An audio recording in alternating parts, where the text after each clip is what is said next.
A video of players from the Richmond Football Club recorded during a drinking session at a Victorian country pub has sparked outrage, with critics claiming the vision shows the AFL team mocking the Swans' recent controversies. Have a look at this report from 7 News.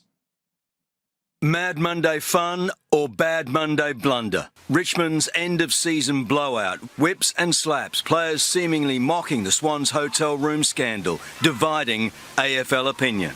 I think you just look stupid. I think after a 3-win season, you finish 17th, you're there with your top off, carrying on like a fool. They've gone to an hour away, they haven't dressed up. They're just having a drink. I've got to say, I'm struggling to see the controversy here.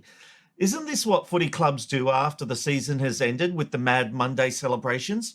They're literally having what was supposed to be a private celebration. Now, they're not wearing Nazi uniforms. They didn't engage in lewd sex acts with a dog. I didn't see any drug use. Yeah, there was a bit of nudity. But there's a long history of that at these Mad Monday celebrations. And I think it's a bit of a stretch to assume the mucking around that we saw, that mucking around with the belt, has anything to do with the Swans controversy. In fact, the club says that while it is embarrassed by the scenes, it denies they were related to those recent matters. But that hasn't stopped people pushing that narrative. But women's advocates saying there's no humour mocking an alleged sexual assault. We know that sporting culture can very easily foster an environment where women are dehumanised and violence against them celebrated. I'm sorry, have I missed something? I didn't see any women in that video being denigrated. I've seen a guy being whipped by a belt. But what's that got to do with women? Can't men be whipped? Is it a woman-only thing? I mean, what is everyone trying to say? Also, how does this video mock the Swans and the allegations against them? I have not heard any allegations of whipping. And it sort of makes sense that if you're mucking around whipping someone, like they're young guys just being stupid, well, you might spank them too. That doesn't say to me it has anything to do with the Swans. But here's something we really should be talking about. The media's role in this. This team went to a country pub so they could have some privacy. But the media were lurking and they were chasing a story. The Tigers had bussed 70 k's away to a small country town, booking out the entire Garfield Hotel for a private function that got the footy world talking. This, to me, looks like guys who've had the worst season of all time, just getting around each other and doing some weird shit. Let the weird Richmond guys be weird Richmond guys. From the pub, we could not speak more highly of the way they conducted themselves. Couple of things here. We now say shit in the news just freely. That went to air. I mean, it's one thing for me to say shit here on a video internet streaming show, but the news is just putting it out there? That's weird.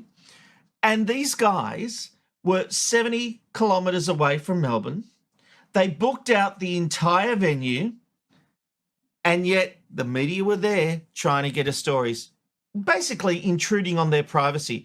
Now, look, while 7 News showed part of the statement from the Garfield Hotel where they were, the full statement says a lot more about the media.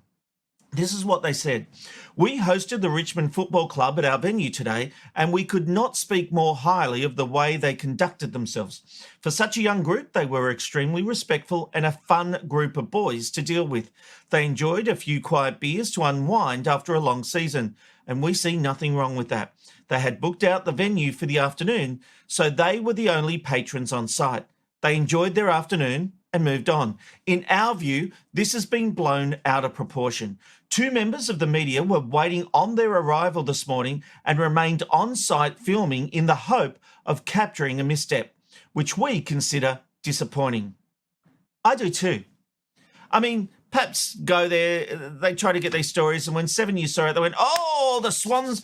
Now, this is what they would have thought. Oh, with all this sexual assault stuff with the Swans, oh, they're playing right into that. They're mocking it. What a load of bullshit. This is a narrative that's been made up by the media to get clicks, to get stories, to get ratings. This is a bunch of guys having some stupid fun. I mean, am I wrong here? And the media tut-tutting. Oh, how outrageous. I mean, for God's sake, some of the things that go on at media industry parties, whether it's cocaine, whether it's sex, drugs, whatever, a lot of crap goes down at media parties. Like, they are the last people on the planet. People who work in the media are the last people who should be tut-tutting at this kind of stuff. And I'm not saying everyone who works in media does this kind of stuff, but let me tell you, there's enough of them. And I hate the hypocrisy. I absolutely hate the hypocrisy when the media are there going, oh, it's pretty outrageous. Piss off.